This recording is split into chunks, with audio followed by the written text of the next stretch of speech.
Bonjour, c'est Bertrand de la chaîne Investir sur le long terme. Aujourd'hui, la vidéo va être consacrée, donc c'est un tutoriel qui va être consacré à la construction d'analyses graphiques.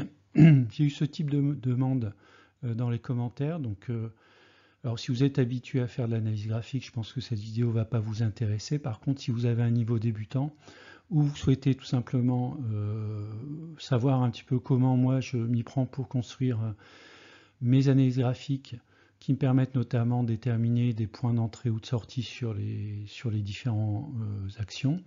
Voilà, ça peut être intéressant de regarder cette vidéo.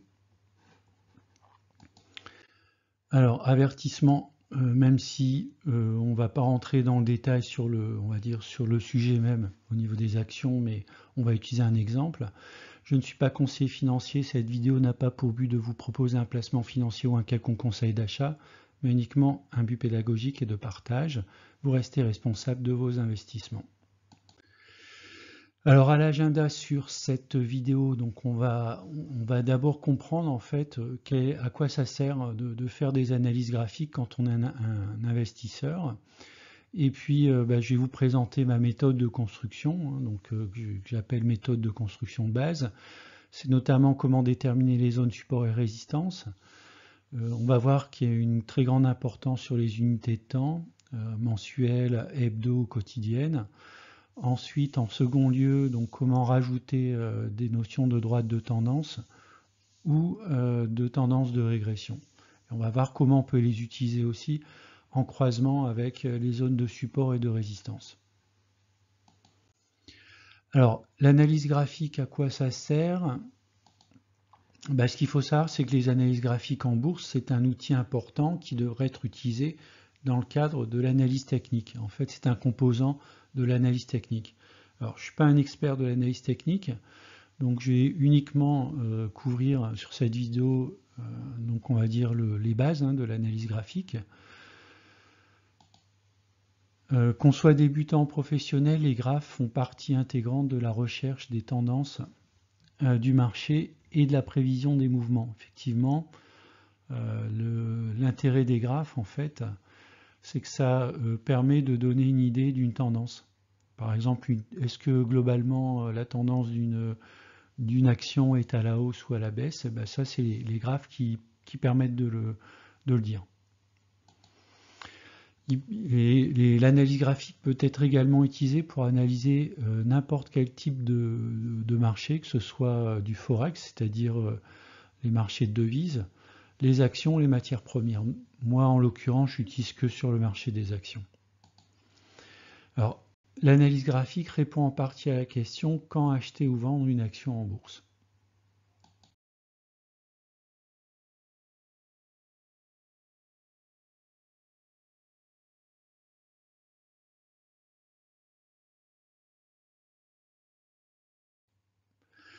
L'importance de l'analyse graphique de nos jours, ce qu'il faut savoir, c'est que l'analyse graphique permet d'étudier le comportement boursier d'une action indépendamment de ses caractéristiques financières. Alors ça, c'est aussi quelque chose qui est intéressant, c'est que on a d'un côté l'analyse technique, l'analyse fondamentale, c'est-à-dire qu'on va regarder plutôt tout ce qui est ratio financier. Est-ce que c'est une entreprise solide financièrement? Par contre, l'analyse graphique peut être complètement décorrélée de l'analyse fondamentale. Là, ce qu'on va regarder, c'est tout simplement le comportement graphique de l'évolution du cours d'une entreprise. Alors, ça peut être assimilé globalement au comportement des foules. Vous savez que parfois, vous avez des entreprises qui ont des fondamentaux solides, et on ne sait pas pourquoi, graphiquement, en fait, elle est plutôt mal orientée. L'inverse peut être également vrai. De plus, ce qu'il faut savoir, c'est que les algorithmes, de plus en plus d'algorithmes se basent sur les graphes pour la prise automatique de décision. C'est ce qu'on appelle le trading algorithmique, même si c'est pas uniquement basé sur une analyse graphique simpliste. On peut mettre en œuvre des calculs algorithmiques beaucoup plus complexes, mais ce qu'il faut savoir aujourd'hui, c'est que depuis à peu près les années 2010, la proportion d'ordres passés sur les marchés boursiers via des robots de trading algorithmique est estimée entre 70 et 90%. Donc c'est pour ça, se priver de l'analyse graphique, c'est quelque part passer à côté de pas mal de choses. Alors, si on est sur de l'investissement très très long terme, on peut tout à fait se baser uniquement sur les fondamentaux. Après, si on veut rentrer dans une logique de swing trading, ce qui est mon cas, hein, c'est-à-dire pour certaines actions, je peux les conserver de l'ordre de quelques jours, quelques semaines, voire quelques mois, et bien dans ce cas, ça peut être intéressant d'appliquer quand même un peu d'analyse graphique pour savoir à quel moment renforcer et également à quel moment sortir des actions. Enfin, pourquoi utiliser l'analyse graphique? Ce qu'il faut savoir, c'est que l'analyse graphique est intéressante lorsqu'elle est couplée à de l'analyse fondamentale. L'analyse graphique permet également de jouer les statistiques. Si vous savez que statistiquement et historiquement, lorsqu'une action a touché une résistance trimestrielle, elle a toujours rebondi, eh bien on peut tout à fait jouer les statistiques et acheter à ce moment-là. Alors ce n'est pas une méthode 100% fiable, malheureusement ou heureusement, sinon on serait tous milliardaires ou alors il n'y aurait plus du tout de cotation, mais elle permet d'optimiser les prises de décision, notamment les achats sur zone de support. C'est quelque chose que je pratique depuis peu et qui est plutôt bénéfique, et des ventes sur résistance, donc vente ou allègement, bien sûr, achat ou renforcement. L'intérêt également, c'est que ça permet la détection de cassures à la hausse ou à la baisse. Donc ce sont des choses qui sont tout à fait intéressantes d'identifier, notamment lorsqu'on veut minimiser le risque et sortir pour, entre guillemets, limiter la casse, par exemple. Alors, ce qu'il faut retenir, c'est que c'est impossible de prévoir le comportement futur de l'action de manière certaine. L'analyse graphique, hein, comme je le dis, c'est un outil parmi d'autres. Voilà, c'est juste un outil à compléter dans, on va dire, dans sa phase de formation et dans son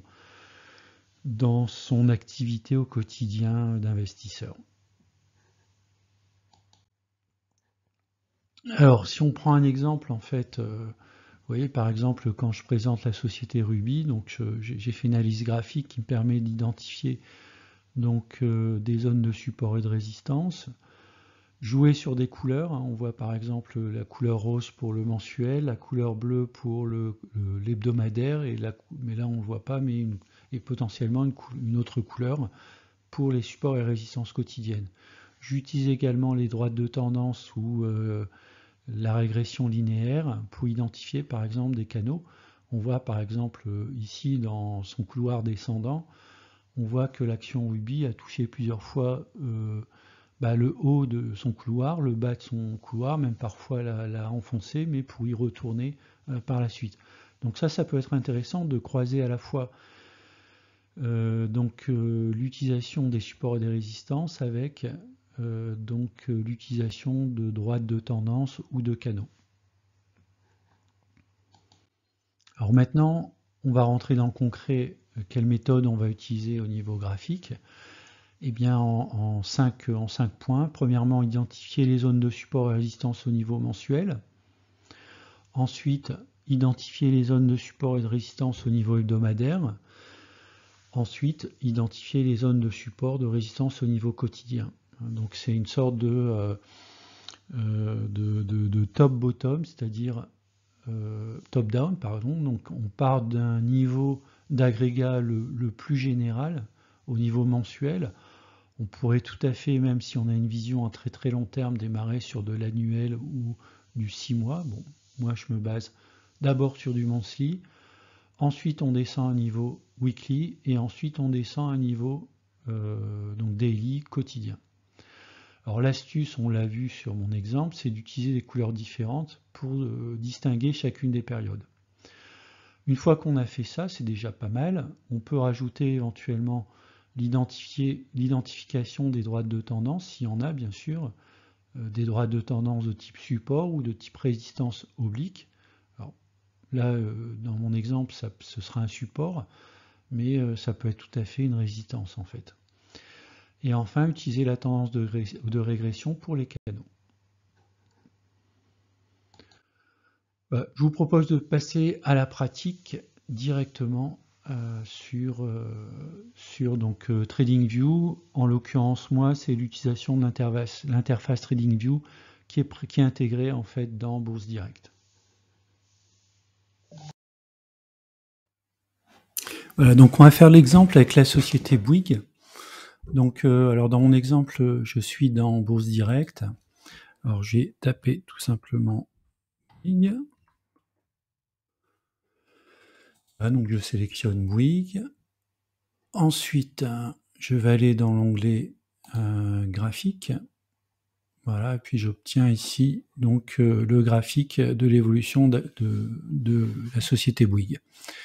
Alors, si on fait un petit zoom arrière, voilà, on va essayer d'aller chercher la donnée, donc d'abord mensuelle. Donc on va se mettre en mode 1 mois. Alors j'ai l'évolution des cours à peu près depuis les 10 dernières années. Si vous allez sur TradingView, je pense que vous pouvez avoir un peu plus d'infos. Alors, dans un premier temps, je vais supprimer les volumes, ça ne m'intéresse pas. Et je vais cliquer sur automatique en bas à gauche pour une mise à l'échelle automatique. Voilà. Donc, je vais essayer d'identifier donc des zones particulières et particulièrement intéressantes. Donc, pour tracer mes résistances et mes supports. Alors, on va commencer tout en bas. On peut voir par exemple ici qu'il y a une zone intéressante. Donc, je vais aller chercher dans ici les formes géométriques, le rectangle. Donc je vais me positionner ici, alors juste sur le début de la bougie, enfin oui, le bas de la bougie avec la mèche, et je vais prendre en fait toute la mèche. Et je vais aller jusque, par exemple, voilà, jusqu'au 1er janvier 2024. Voilà, et je clique. Alors si on regarde bien la sélection, on s'est mis ici en bas de la bougie, donc c'est des bougies mensuelles, et on va prendre toute la mèche. Donc voilà une première zone. Alors, ensuite, si je regarde tout en haut, je vois une deuxième zone. Alors, à nouveau, je vais sélectionner mon rectangle. Je vais mettre depuis le début à peu près au même niveau que ma zone du bas. Identifier le pic. Voilà. Et puis, je vais aller chercher jusqu'à la limite, non pas de cette bougie, mais de la bougie qui est juste sur la droite. Donc, en gros, si vous voulez, ce que je fais, c'est que je sélectionne. Alors, je vais faire un petit zoom, juste pour vous montrer. Voilà, donc je sélectionne ici le haut de la bougie, donc on peut même affiner. Bon, après, on n'est pas non plus au millimètre près, mais si on veut le faire vraiment correctement, et je m'arrête ici sur le haut de la bougie, correspondant ici à une valeur maximale. Alors, je vais me remettre en automatique. Alors ensuite, j'ai essayé d'identifier d'autres niveaux qui me paraissent assez intéressants au niveau mensuel. Je vois par exemple ici, il y a un niveau qui a été touché en octobre 2014, en juillet 2016 et en avril 2020, et puis également ici en novembre 2022. Donc j'ai tracé également cette zone qui me paraît très intéressante. Donc pareil, je me situe au niveau de la bougie, du bas de la bougie la plus complète que je peux trouver sur cette zone. Et je vais regarder jusqu'où je peux aller. Alors, si on regarde à ce niveau-là, si on veut englober ici la bougie, on arriverait à peu près à ce niveau-là. Alors, je vais mettre un petit peu plus haut, je vais englober. Si vous regardez à gauche sur l'année 2013, mais je vous montrerai juste après, je vais m'arrêter ici en fait. Donc, qu'est-ce que je vais prendre en fait toute cette zone et je vais m'arrêter ici sur la bougie qui correspond à un sommet que j'avais en janvier 2013. Donc ça paraît assez intéressant parce que en fait, ça veut dire que cette zone ici a joué en tant que résistance en 2013. Ensuite, on est retourné toucher un support ici, donc au mois de juin 2013. Ensuite, on a franchi cette résistance. On est venu la toucher ici au mois de décembre 2013. On est reparti à la hausse. On est revenu dans cette résistance au niveau de décembre 2014. On l'a à nouveau touché en août 2016.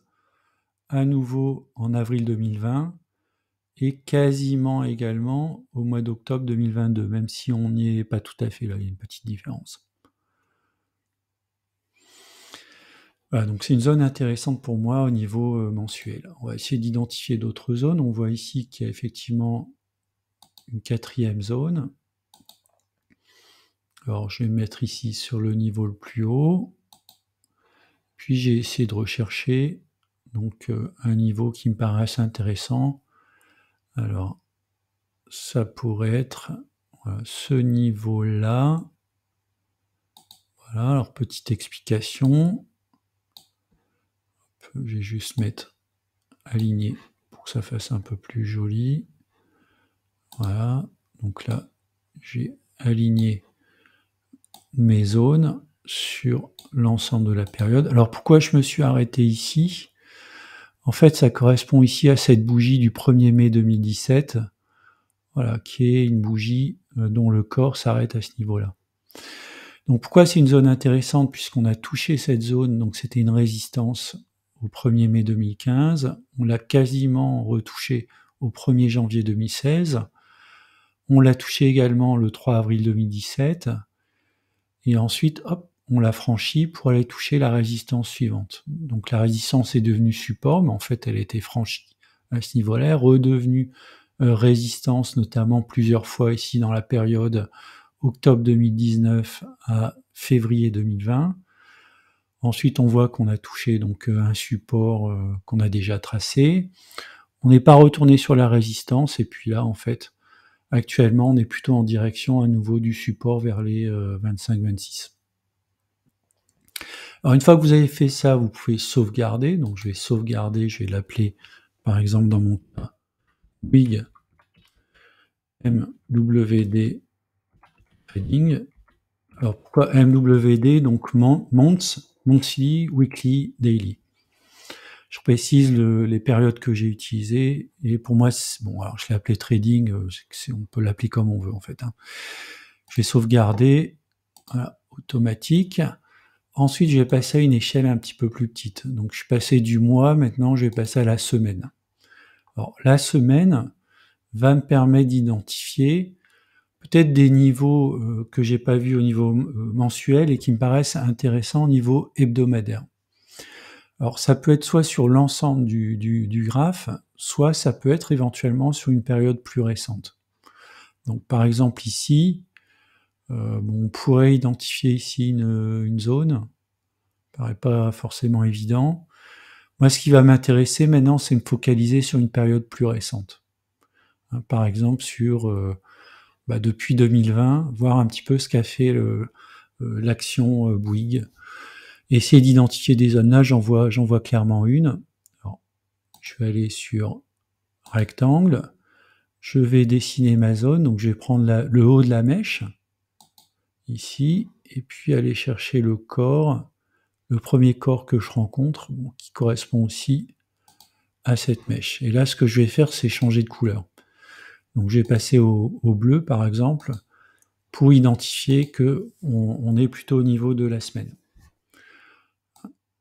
Alors, vous pouvez remarquer que là, j'ai pas prolongé vers la gauche, je me suis focalisé sur la période assez récente.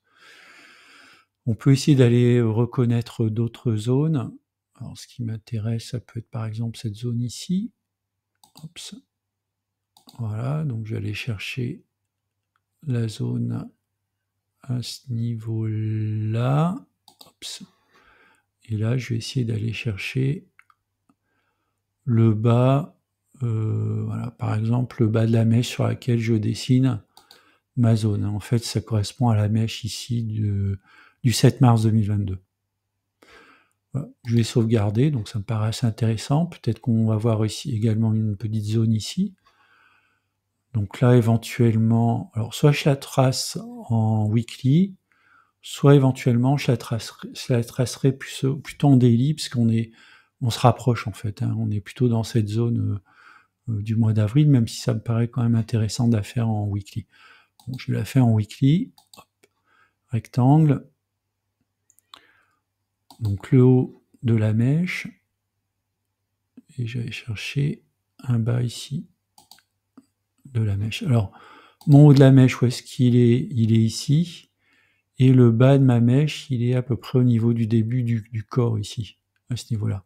J'aurais peut-être pu le mettre un petit peu plus haut. Mais bon, je vais le mettre à ce niveau-là. Donc je vais sauvegarder. On peut faire un automatique pour voir un peu mieux. Bon, éventuellement, on peut affiner hein, si on n'est pas exactement sur le haut de la mèche. Voilà, on peut se mettre sur la valeur exacte. Voilà. Ensuite, je vais passer au niveau daily, un jour. Et là, on va regarder un petit peu s'il y a encore des zones qui peuvent nous intéresser. Éventuellement, on peut mettre à jour ici, sur la zone. Alors, qu'est-ce qu'on peut voir potentiellement? Oui, il peut y avoir ici des zones. Bon, moi, à titre personnel, peut-être celle-là qui m'intéresse. Comme je fais plutôt du swing trading, pas forcément, on va dire, à la journée près, moi, c'est plutôt le niveau de la semaine qui m'intéresse. Mais bon, on va le faire ici, sur la journée.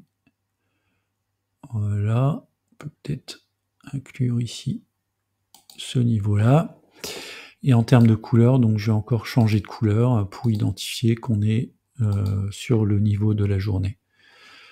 Voilà, éventuellement, est-ce qu'il pourrait y avoir une petite zone ici intéressante aussi à identifier? Alors, rectangle, voilà, je vais mettre ici, hop, et je vais identifier cette zone également. Voilà, donc je vais faire automatique. Alors, éventuellement, si on veut travailler sur voilà, quelque chose d'assez propre, on va agrandir. Et puis ici, vous voyez, quand vous mettez avec la souris dans le rectangle, s'il est assez large, vous pouvez sélectionner le carré du milieu pour aller le positionner à peu près au niveau des autres rectangles. Hop, je vais remonter. Hop, attention, voilà, ici. Voilà, légèrement sur la droite. Et je fais automatique. Voilà, éventuellement, on remonte et on sauvegarde. Voilà, donc on a identifié nos différentes zones. Donc, juste pour rappel, donc en rose, on est au niveau mensuel, en bleu, au niveau hebdo, et en orange, on est au niveau daily. Alors maintenant, ce qu'on peut essayer, c'est d'identifier des tendances, des ranges ou des tendances. On voit par exemple ici qu'il y avait une belle tendance qui s'était mise en place. Donc je peux l'identifier en allant sur droite de tendance. Je vais prendre mon premier point ici qui m'intéresse. Puis je vais essayer de voir si effectivement j'ai au moins 2 ou 3 points qui seraient sur cette droite de tendance. Alors en théorie, en fait, hein, sur une droite de tendance, il faudrait identifier au moins 3 points. Bon là je les ai, les 3 points, même j'en ai même un petit peu plus. On voit, vous voyez par exemple que l'action a évolué. Sur cette droite de tendance, qu'elle est venue casser ici. D'ailleurs, on voit il y a eu un gros volume, donc il y a eu sans doute soit des algorithmes, soit des traders qui ont vendu à ce niveau-là. Donc c'est relativement propre en fait, hein, cette cassure. Et puis derrière, on est plutôt dans un trend ici qui est négatif, et on est actuellement dans une zone de résistance, qui est une zone de résistance hebdomadaire. Alors pour compléter également, parce que j'en ai parlé dans la première partie de la vidéo, c'est utiliser aussi la notion de tendance de la régression.